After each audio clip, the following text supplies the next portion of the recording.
Heute möchte ich euch den oberen zweiten Gleiswendel meiner im Bau befindlichen Modellbahn zeigen. Dieser verbindet den oberen Schattenbahnhof mit der sichtbaren Ebene, genauer gesagt mit der zweigleisigen elektrifizierten Paradestrecke und überwindet dabei in 2 Windungen einen Höhenunterschied von knapp 20 cm. Das innere, nach unten führende Gleis hat einen Radius von 55 cm. Das ist in der Märklin-K-Gleisgeometrie R4. In einem Abstand von 64 mm dazu führt das Parallelgleis mit einem Radius von 62 cm, also R5 nach oben. Alle halbe Umdrehung ist in der Wendel ein 18 cm langes gerades Gleis eingefügt.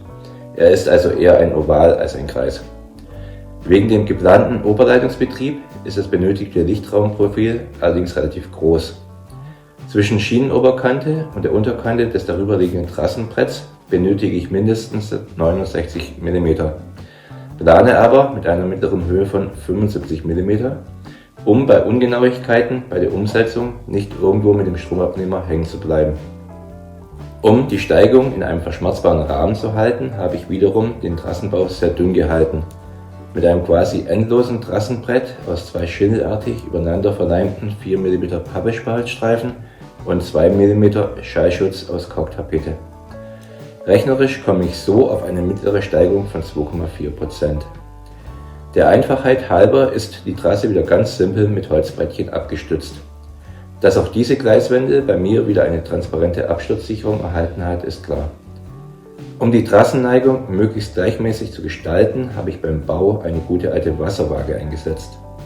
Bei der, die ich verwendet habe, sind es genau 2,5% Steigung, wenn sich die Mitte der Luftblase exakt auf Höhe der Markierung befindet. Gefühlt habe ich damit nach wie vor die beste Erfahrung und kann am genauesten bauen. Parallel habe ich auch den Winkelmesser meines Smartphones eingesetzt. Hier ist aber die Schwankung schon beim Messen sehr viel größer. Das Mobiltelefon ist halt relativ kurz und dessen Kante aufgrund der abstehenden Schalter auch nicht völlig plan. Die gemessenen Werte liegen hier, umgerechnet von Grad auf Steigung, bei 2 bis 3% Neigung. Nach Fertigstellung habe ich versucht, die Steigung auch nochmal mit Hilfe des Messwagens von Pico zu messen. Aber selbst bei einer Fahrt mit konstanter Geschwindigkeit schwankt in diesem Fall der gemessene Wert doch sehr stark.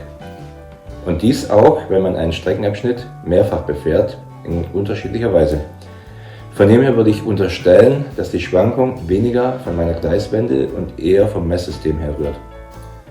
Zusammenfassend würde ich sagen, auch in dieser Gleiswendel dürfte die Steigung in der Größenordnung von 2,5% sein und selbst lokal hoffentlich nirgends die 3% übersteigen. Aber wie groß das Gefälle genau ist, kann ich gar nicht sagen. Denn eine bessere Kontrolle der Neigung als die gute althergebrachte Wasserwaage habe ich leider noch nicht gefunden. Schreibt doch bitte in die Kommentare, wie ihr die Steigung eurer Trassen beim Modellbahnbau messt und homogen einstellt. Das würde mich interessieren. Nach der Fertigstellung habe ich die Gleiswendel natürlich wieder mit umfangreichen Probefahrten getestet. Wenn auch nicht einer der längsten, so ist der VT 10.5 Senator Gliederzug dank seiner Metallausführung einer der schwersten Züge in meinem Funkfahrt. Aber auch dieser befährt die Gleiswendel ohne erkennbare Probleme und das, obwohl er unmittelbar vor dem Beginn der Testfahrten einen Haftreifen verloren hat, wie ich im Nachgang feststellen musste.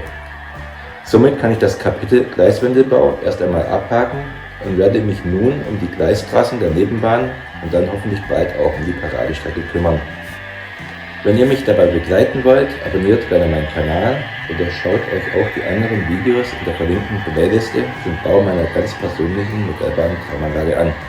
Danke für euer Interesse und bis zum nächsten Mal.